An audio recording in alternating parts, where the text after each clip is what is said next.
2NURFM, a broadcast service of the University of Newcastle. Time to have a look at what is happening in the world of politics, and we do that with the University of Newcastle's Professor of Politics, Jim Josen. Definitely looking at the world today, mate. We're heading to Iran. Good morning. Yes, good morning, Mark. Well, this morning there was some news that Iran had arrested 17 alleged spies.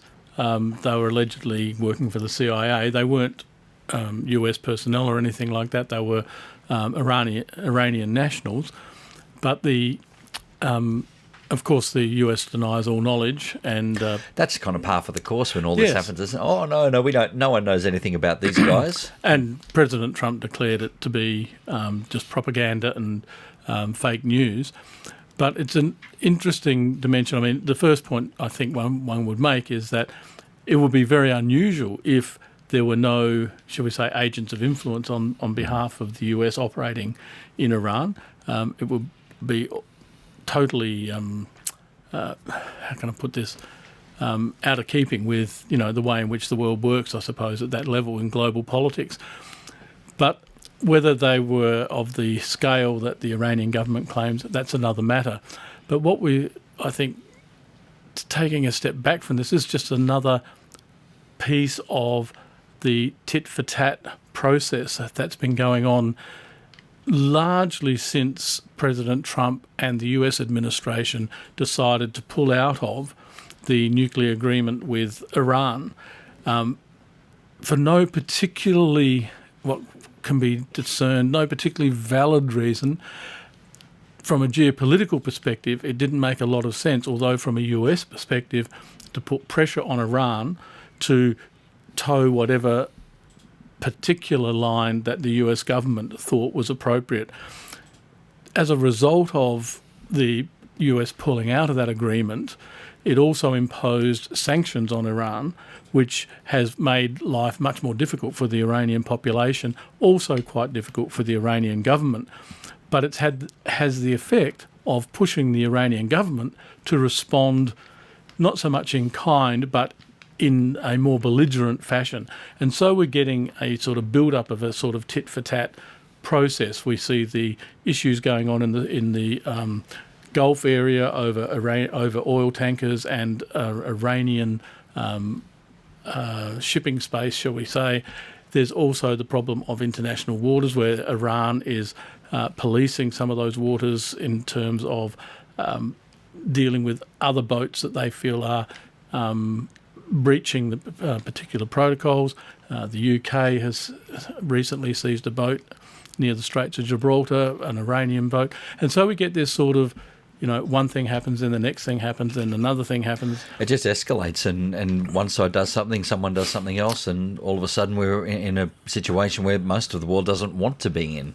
Well, yes, and the only people being served by this, in a way, is the US government on the one hand, and the Iranian hard line element in the government. Now, present within the Iranian government, the moderates are able to hold it's difficult to call it reasonable, but a position that is less hard line than could be the case.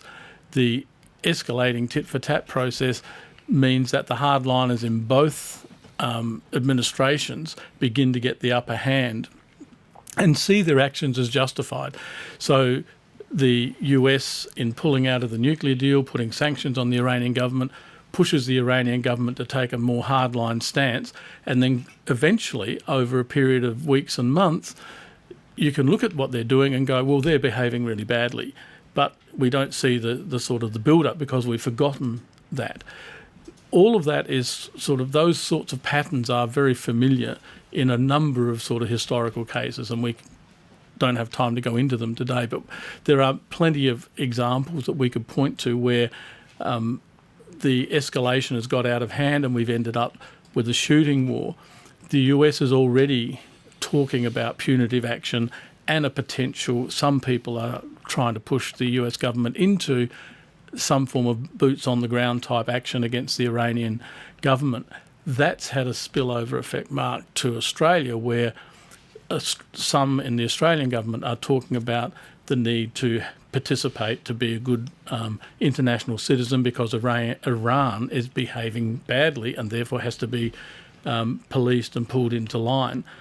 The necessity for Australia to be involved in this seems to be very thin in some respects, Mark, because if you recall with the Iraq War, we agreed to go along to that because there were concerns about weapons of mass destruction that the US convinced the world were in existence. And then, of course, many months later, many deaths later, devastated Iraq, those weapons of mass destruction were nowhere to be found. From the US perspective, though, they achieved their objective and they toppled the Iraqi government under Saddam Hussein. Whether that was a good thing or a bad thing, I think, is still something that people can debate over. But the outcome was what the US wanted. They also want the same thing to happen in Iran. The Trump government has made no bones about the fact that it would be quite happy to see the Iranian government toppled. Mm. Should Australia be part of that in a situation which, for all intents and purposes, is largely a manufactured set of tensions? There's no indication from Iran prior to the US pulling out of the nuclear agreement. There was no indication from Iran that it was not going to abide by that agreement. Now that the US has pulled out, Iran can, in a sense, turn around and say, well, there's no more agreement, we don't have to abide by it, we can go our own way, we can do something else, which then gives, unfortunately, a bit more justification to the US government to say, well, now Iran's behaving this way, we need to pull them back into line. And all of this is a situation where we just don't want to see, because then, like you said, Australia could become a part of that, as would countries like Great Britain, etc. And we just end up in a situation when the world is in another theatre of war, which we don't want, and regional implications as well. That's one major negative outcome that we wouldn't want to see happen. The second, though, for Australia, I think, is that how does this impact on how we're seen in our own region when we go along willingly in a situation where many other countries will have some quite serious doubts, and given that we'll be the potential is for us to be involved in yet another war involving us invading a Muslim country. How does that then sit with our Muslim neighbours to the north, Indonesia, Malaysia, and with China, not necessarily a Muslim country, but the major world power in our region, and already in tension with the US? Where does that then leave Australia if it's going along with the US in Iran, and then needs to be able to say to China, well, actually, no, we have our own independent position here, but we're just going to war in Iran to help our allies out. And then China can turn around and say, well, hang on a second, if you're going to war to help your allies out, where does that leave you in relation to us and our relationship?